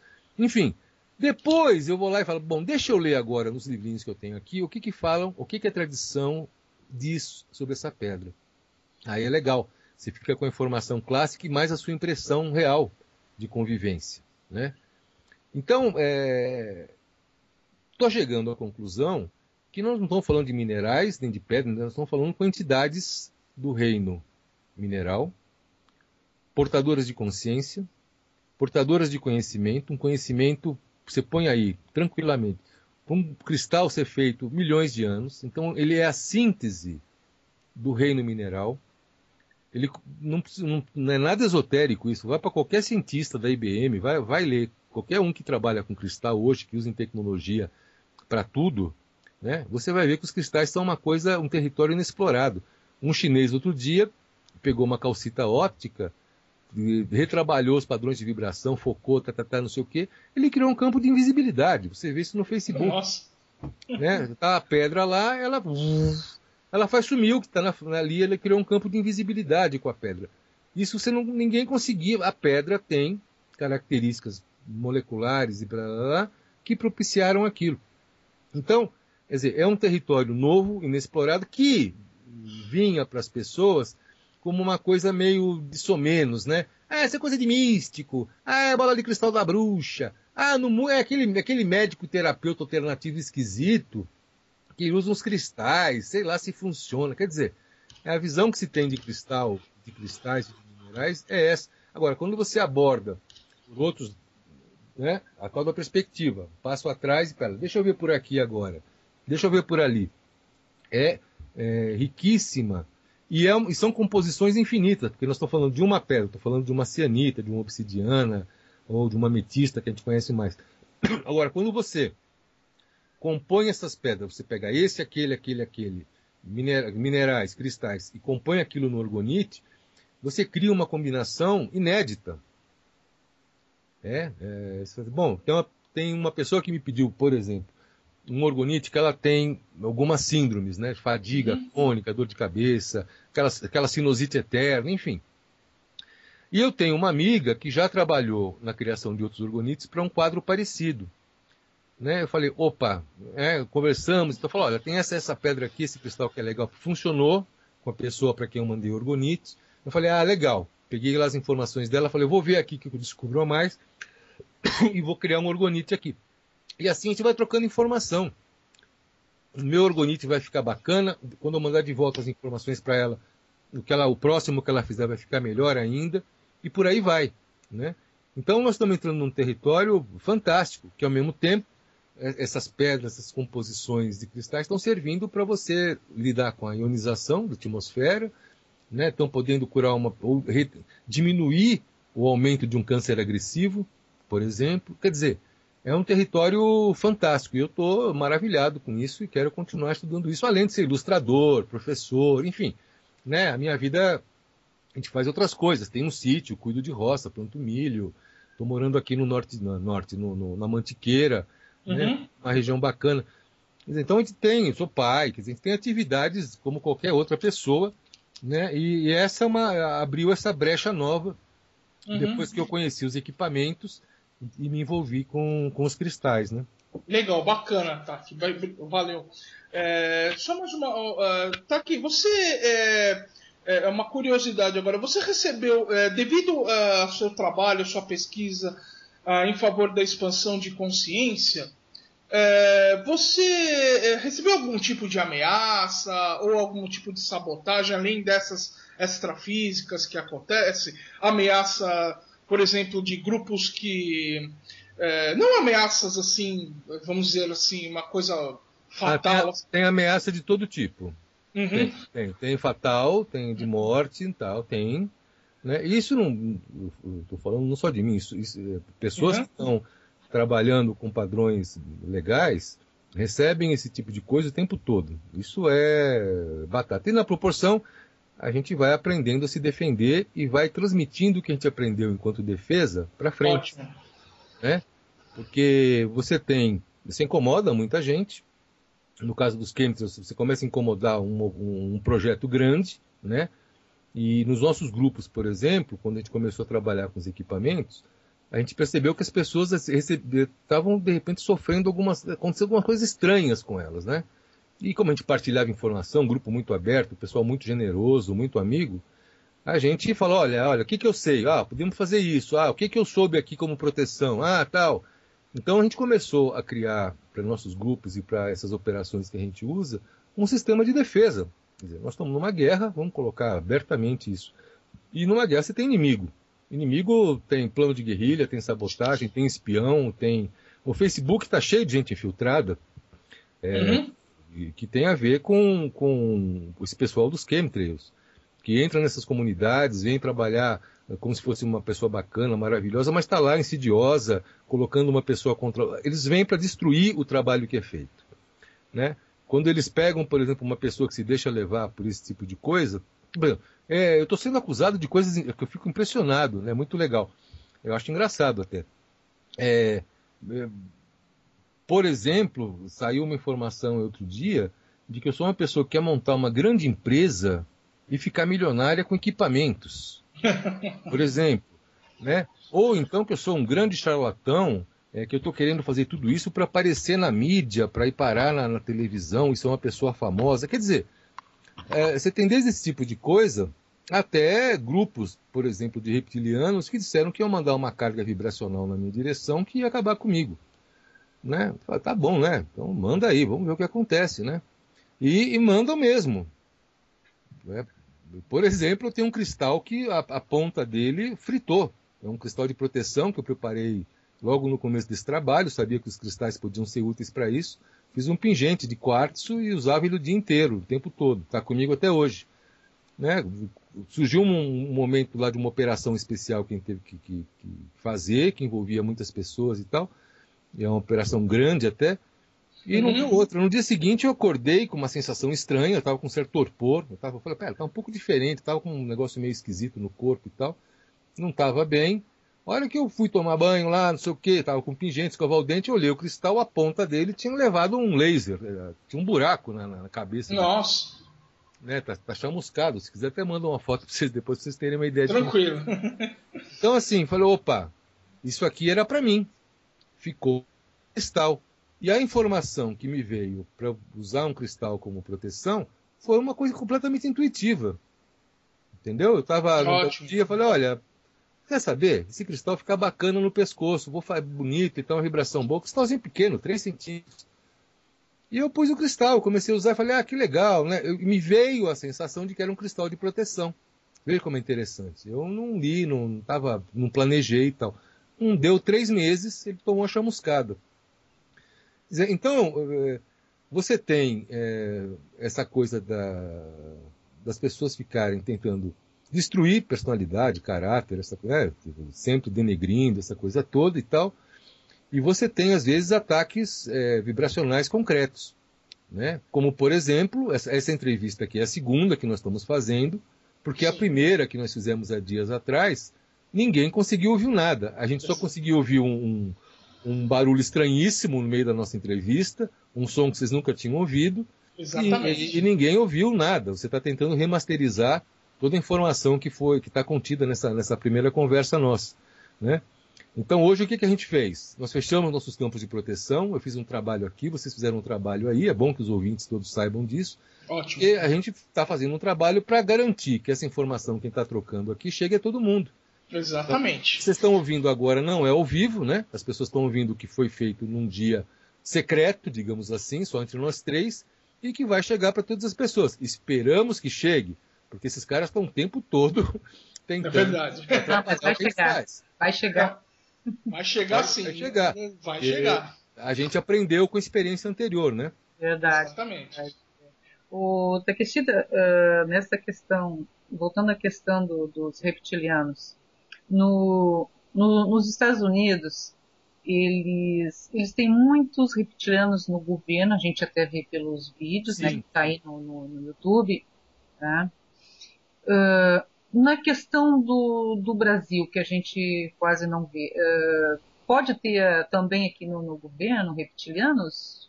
Suzana, a gente sabe que eles estão lá na proporção que nós temos gente lá também, gente nossa lá, gente da luz. Na proporção que eles estão na ONU, também estamos. Eles estão lá no Chase Manhattan, pode apostar, tem gente nossa dentro do Chase Manhattan. Esse confronto está se dando em todos os níveis, né?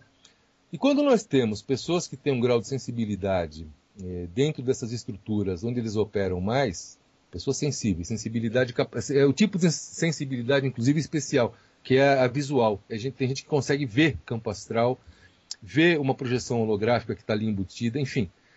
É muito engraçado porque você vê vários relatos de pessoas que estão, de repente, numa multinacional, estão numa empresa, estão na periferia, jogando futebol, não importa, eles estão em todos os lugares. Eles veem, de repente, um sujeito ali e falam, pô, um rabo ali? Vocês já ouviram esse tipo de relato de gente? Já. É muito engraçado. Pô, um rabo ali e tal. Sumiu, viu e sumiu.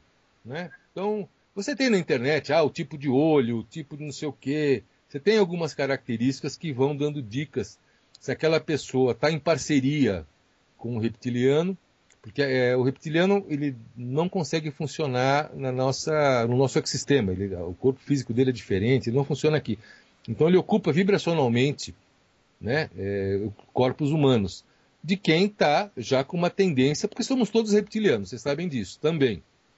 Não tem essa de reptilianos são eles, né? Essa parte já caiu a ficha. Nós somos um pouco de tudo.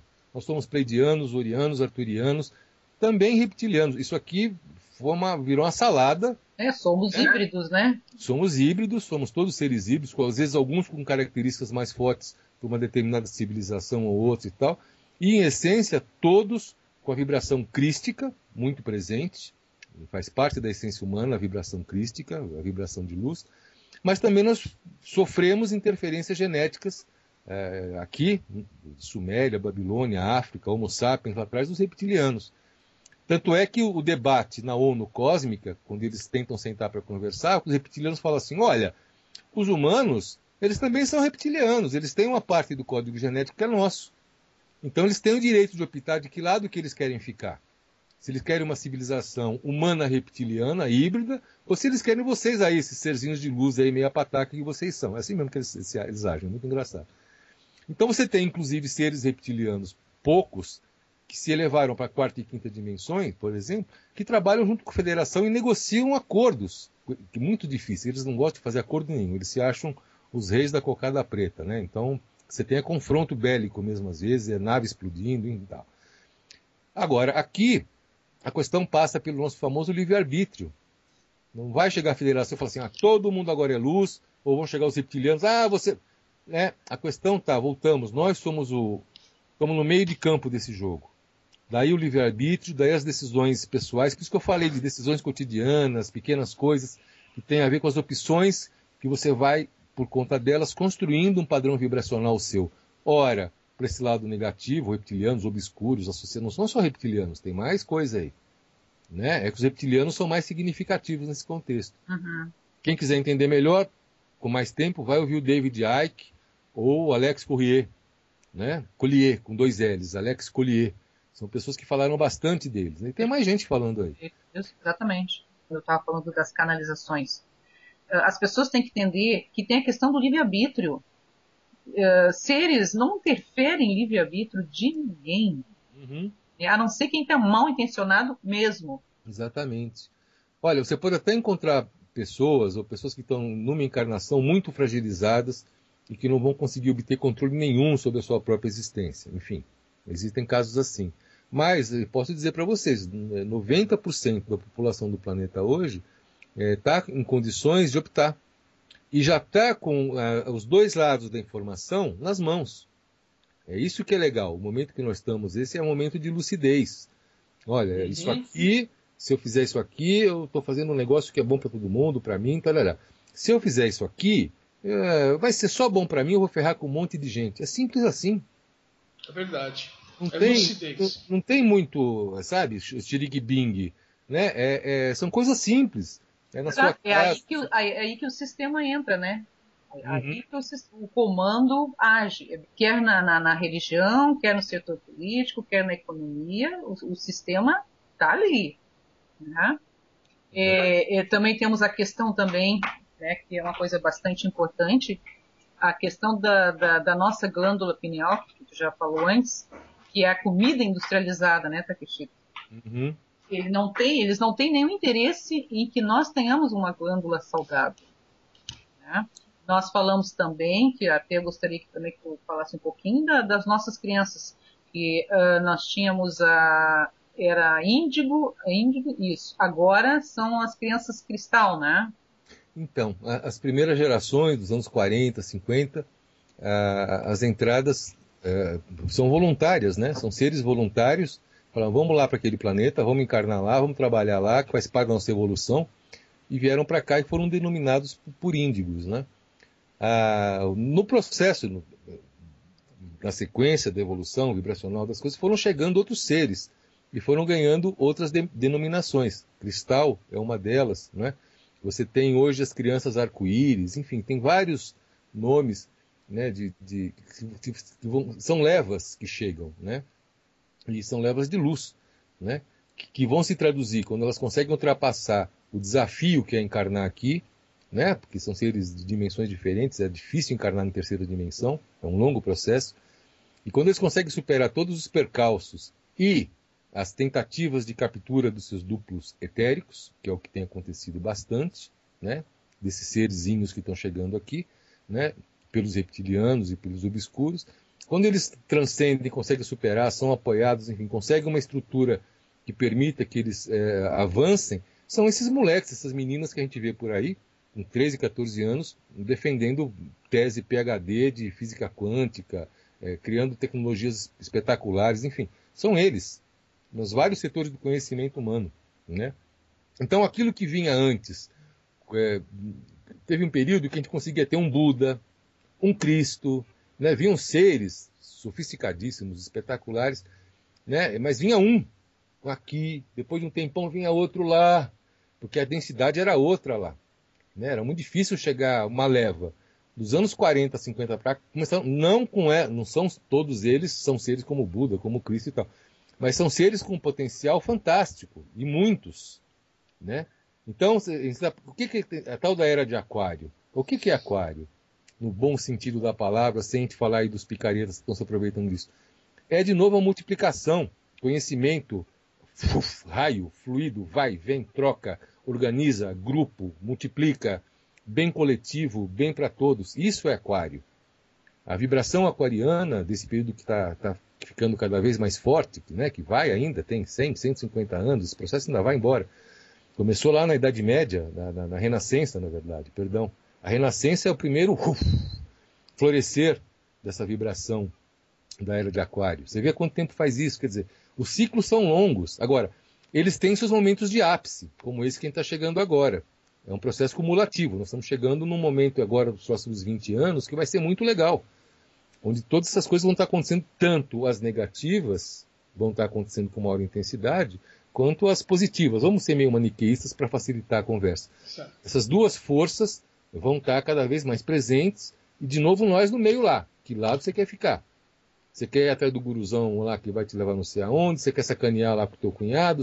Ou você quer ter uma postura ética, digna, bacana em relação às pessoas, à vida, a você mesmo? É simples assim.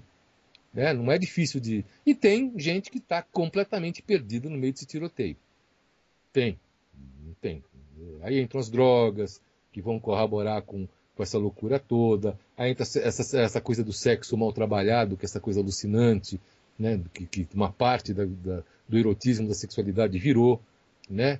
Então você tem, de um outro lado, coisas maravilhosas acontecendo com saúde, educação, enfim. Dá para olhar, inclusive. Você tem exemplos, você tem, né? E todos nós passamos por isso lá.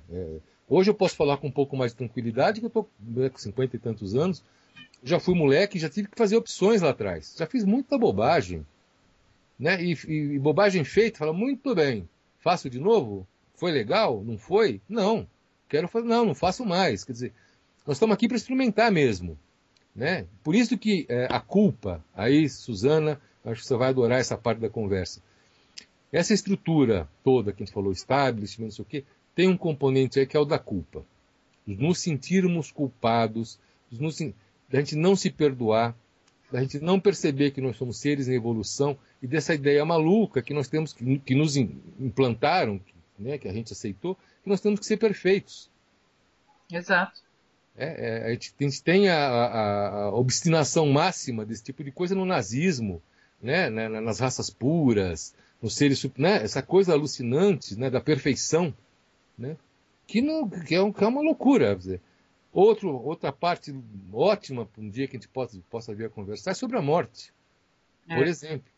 Né, o dia que a gente repensar o que é a morte, o planeta muda rapidinho também, vai mais rápido. Já tem muita gente repensando o que é a morte.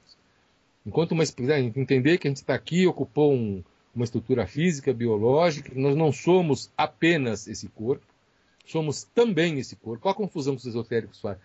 Os esotéricos clássicos, né? Eu adoro muitos deles, mas infelizmente eles confundem. Eles negam o corpo.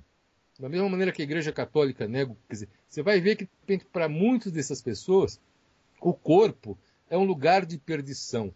O corpo, os prazeres sensoriais, a beleza estética, o carnaval, a alegria, a vida, seja o que for, tudo que envolva o corpo, sensações, emoções, para essas pessoas significa o desvio do caminho da luz. E nós sabemos que não é nada disso. Você pode ter uma relação super inteligente, saudável, bacana, ter vida sexual, jogar futebol. Quer dizer, você pode ser um ser humano completo, naquilo que se for mais interessante para você, nas suas habilidades e tal, usando o seu corpo físico, né? Só que use esse corpo físico com sabedoria, aprenda com experiência, descubra os caminhos que você nunca trilhou, enfim, né? Não siga a receita. O que a gente mais tem hoje aí, Suzana e Mauro, se você for olhar por aí, é gente dando receita, que nem receita para emagrecer. Faça isso, acenda a vela, não sei o quê, dê 3 voltas, põe a mão na testa, medite, fale um mantra, que você vai superar, você vai ser um ser da 5ª dimensão, da 8ª, e ganhando um bom dinheiro com isso, como você mesmo mencionou, Suzana. Uhum. Não está fora. Você pode até acessar uma boa informação, ter uma pessoa que traga uma informação bacana, acompanhe essa pessoa por um tempo, curso, seja o que for, veja o que tem de mais legal lá, mas siga o seu caminho.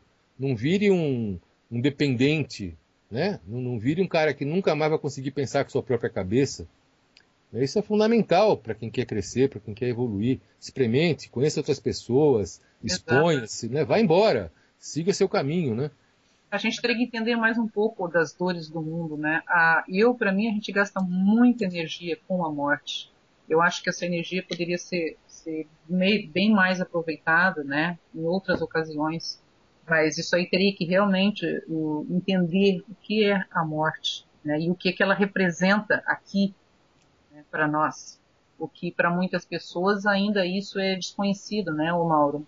Isso, é verdade. Não tem assim uma informação. As pessoas querem impor a sua informação, elas não querem receber. A morte, quando se fala dela, a gente tem todo mundo já leu várias coisas, conceitos, né? A morte, nós estamos, né? Tudo isso que eu falei também já foi lido, não é novidade nenhuma. Mas, por exemplo, vocês querem pegar um assunto que é interessante, quando vocês tiverem a oportunidade, principalmente com as crianças. As crianças adoram conversar sobre isso. Eu tenho uma filha que já cresceu, mas quando ela era pequena, ela me fazia perguntas e eu falava, opa, tem uma boa pergunta aí. Por exemplo, convidar até os ouvintes a refletirem conosco aqui. Conceito. Universo. O que é o universo? O que a gente sabe sobre o universo? O que a gente estudou na escola, viu no filme e tal. O universo é grande, tem galáxias nele, tem gente que nem sabe o que é galáxia ainda, porque ele matou aula e tal, o professor não explicou bem. Tem sistema solar, tem planeta, nós estamos num planeta. O Sol que a gente vê é uma estrela que a gente gira em volta. O nosso conhecimento do nosso quadrante, por exemplo, aqui, galáctico, a gente está numa ponta de uma galáxia de tamanho médio, que é chamada Via Láctea, né? Isso a gente... Ah, tá. Aí a gente fala, a minha filha pergunta, pai, mas o infinito, como é que é esse negócio de uma coisa não ter fim? Ah, se ela não tem fim, ela não tem começo. Nós estamos falando da morte, Suzana, dos conceitos que envolvem a morte. Quer dizer, como que é dimensionar a nossa mente de terceira dimensão, limitada como ela é ainda, uma parte dela é muito limitada, como é que a gente consegue dimensionar uma coisa que sempre existiu? Uma coisa que não vai acabar? O que é isso? Aí você tem os cientistas. Não, mas nosso universo, nós estamos dentro do circunscrito a uma bolha. O universo são bolhas. Tá, aí eu contei isso para minha filha. Ela falou assim, pai, mas e depois das bolhas? O que tem depois das bolhas? Ou, uma pergunta também que ela falava assim, o que é o vazio? O que é o nada? Bom, nada? Eu falei, o que é o nada, pai? Eu falei, puta merda, boa pergunta essa. O que é o nada? Sai dessa agora. Ela falava assim, olha, se o nada, para falar do nada, o nada tem que estar circunscrito a alguma coisa que diga que ele é o nada. Tem alguma coisa que é, para ter alguma coisa que não é, né, pai? Então, o nada não existe, porque tem alguma coisa, né? Bom, para quem gosta, vai ler sobre os contos, sobre a mitologia, civilizações antigas, da criação dos mundos, dos planetas, dos deuses. Vocês vão encontrar coisas ali impressionantes. E agora, é uma reflexão que, por mais que a gente não converse sobre ela, está embutida na nossa psique, no nosso inconsciente. As velhas questões: quem somos, de onde viemos, para onde vamos, né? Então, se você se divertir e se permitir entrar nessas questões, batendo papo com os amigos, tomando uma cerveja, você vai esbarrar nas questões que têm a ver com a morte, com a existência, com a qualidade da vida que você quer ter, com esses conceitos de bem e do mal, enfim. Né? Tem perguntas que a gente deixou de se fazer e que as crianças continuam fazendo. Né? Isso é muito legal.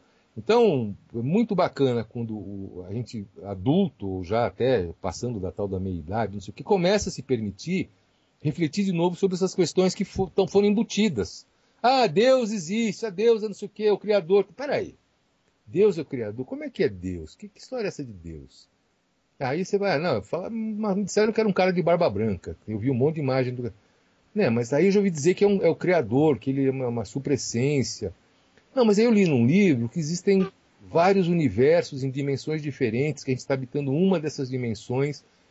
Aí você vai ler lá no livro de astronomia, que os caras descobriram outro dia, lá nos confins lá, da 20 milhões de anos-luz, um paredão de galáxias que está a 500 milhões de anos-luz da gente. A gente teria que viajar na velocidade da luz 500 milhões de anos para chegar naquele paredão com um quatrilhão, quadrilhão de galáxias. Então, quando você se confronta, se permite... Eu estou aqui, eu saio lá fora agora, eu tenho um céu estrelado aqui, que eles não pulverizaram muito essa semana. Eu vejo estrelas que ninguém mais em São Paulo vê. Eu vejo a Via Láctea aqui em cima, rodando, ela corta do norte, né, ela atravessa o céu. Né, a lua, quando nasce aqui na frente de uma montanha, os bichos todos ficam alucinados quando a lua aparece. Quer dizer, eu vou para um rio aqui perto, que é um rio limpo, é nascente, eu bebo água no rio aqui. Foi uma opção que eu fiz. Como outros podem fazer a opção, não, vou ficar em São Paulo, montar uma clínica bacana, vou prestar um serviço aqui. Né? Sem essa fantasia de que tem que ir para o mato todo mundo. É importante a natureza? Sim. Mas é importante você estar fazendo o que você tem que fazer no lugar que tem a ver com você. Pode ser no meio lá da guerra do Golfo Pérsico. É lá o seu lugar? Faça o melhor lá. Né? Então, tudo é uma questão de como que a gente permite ter uma flexibilização da mente, Mauro. A gente tem que parar de falar, não, é isso mesmo. Não, o guru falou está certo. Não, o cara escreveu no livro, é isso mesmo. Não, o equipamento é ótimo, vai funcionar, então quero comprar um, quero comprar... Esse papum, não é bem assim papum o tempo todo. Né? Tem que dar uma parada. Temos que diminuir a nossa frequência. A gente funciona nos centros urbanos, ou a nossa cabeça mesmo. Você pode estar no meio do mato, mas está com a cabeça tinindo a milhão, que você não consegue. Você precisa baixar essa escala vibracional, baixar isso, para se permitir influenciar por outros padrões. Eu aqui estou me permitindo, estou aqui há 24 anos, estou morando aqui já há 8, 9 meses agora, definitivamente. Então eu estou voltando a conviver já com uma energia que eu tinha captado. Eu cresci pegando onda, cresci na praia, surfando, então eu tinha uma predileção pela natureza, eu sempre curtia a natureza. Achava uma coisa fabulosa, o mar, sol, aquela coisa intensa e tal. E eu fui descobrir montanha, Minas Gerais, enfim, tal, depois dos quase 30 anos, né? Eu era um moleque de praia, cresci na praia. Quando você vem para e fala, opa, aqui tem se oferece um padrão de vibração aqui, eu tenho 2 reservas florestais aqui, monstruosas. Então isso é muito legal, porque as pessoas, por exemplo, hoje que vivem em centros urbanos, sabem como é gostoso você ir para uma praia, ir para uma montanha, ir para a natureza, né? Então a gente sabe, e isso está claro para mim, para muita gente, já que quanto mais você puder frequentar lugares assim, mesmo tendo uma vida ainda em centro urbano, cidade, isso é bom. Vá, saia. Tem a casa da tia Inhoca lá no interior que te convidou para ir lá. A tia é meio chatona, mas vai lá na casa da tia, aproveita, vai no rio, vai no mato, né? Saia, quebre um pouco os padrões rotineiros e comuns que os centros urbanos nos obrigam a ter, né?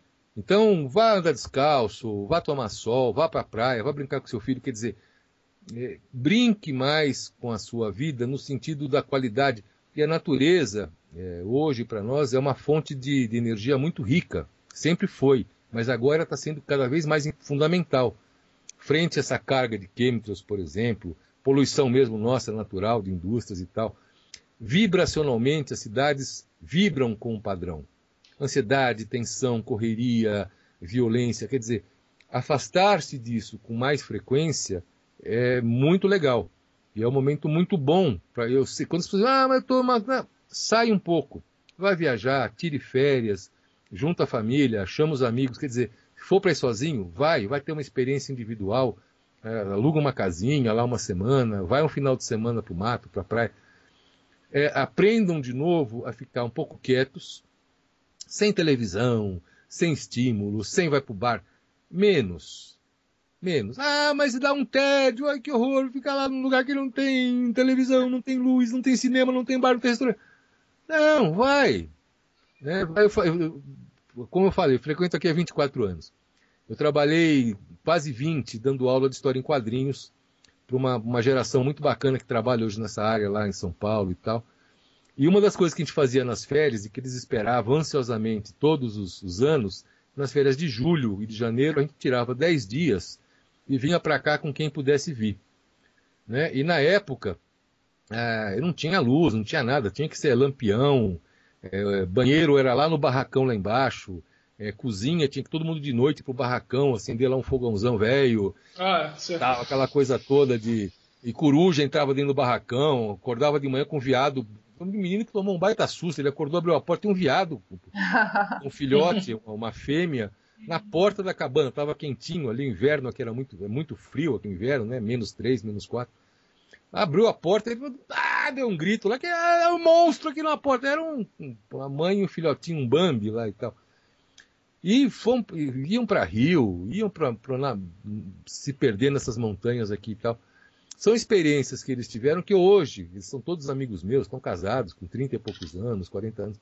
Eles não esquecem até hoje, e hoje eles conseguem avaliar a importância que foi, naquele determinado momento da infância e da adolescência deles, terem podido vir para cá 2 ou 3 vezes, ou até ido para as fazendas dos parentes, sítio, aquela coisa. Mas aqui, como era um grupo, né, de garotos da mesma faixa de idade, alguns mais novos, né, todos desenhistas, né, gostavam de desenhar, todos com uma cabeça ótima, e a gente vinha para cá viver uma experiência que a gente optava por sem rádio, sem televisão. No muito era aquele Walkman, né, que a gente tinha na época, mas chegava no segundo dia, eles desencanavam do Walkman.